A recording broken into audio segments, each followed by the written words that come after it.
Hey guys, in this video I will be showing you how you can measure angle in BricsCAD. So I will show you the fastest option how you can do that. So we will use command line right over here and we will type in dist, click on that, and now we can select here like that, and we will get some type. So if I do that again like so and go like that, as you can see here we get some information about it. So this is the quickest way uh, to get the measurement. So what you need to do, just select the first point and select the second endpoint and look at the command line or status bar. It will display the angle and XY plane along with the distance. So this is basically the quickest way to get this.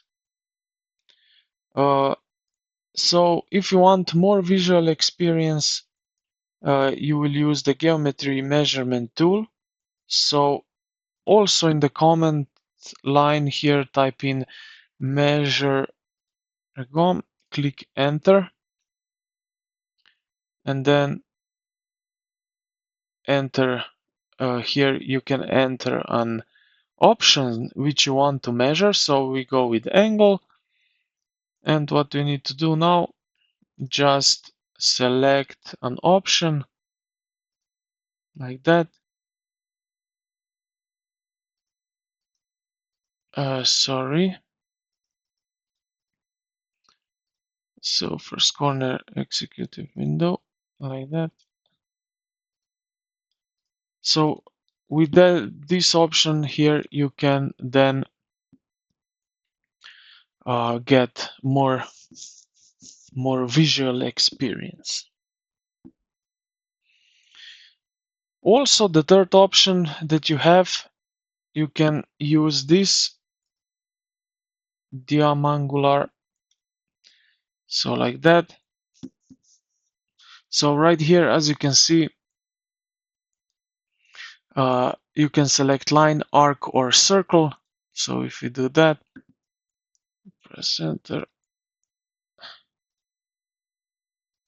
and we have now some options to do that. And dimension text you will see right over here. And this is how you can get those dimension commands and measurement angles and so on. I hope so. Also, the thing that you can also do is go here on the right side, or you can use Ctrl+1 and then find out the under the geometry you will find the angle or rotation field, and there you can adjust further. So I hope this video helped you out. If you did, consider to like the video and subscribe to the channel. Thank you for watching, and I will see you in the next one.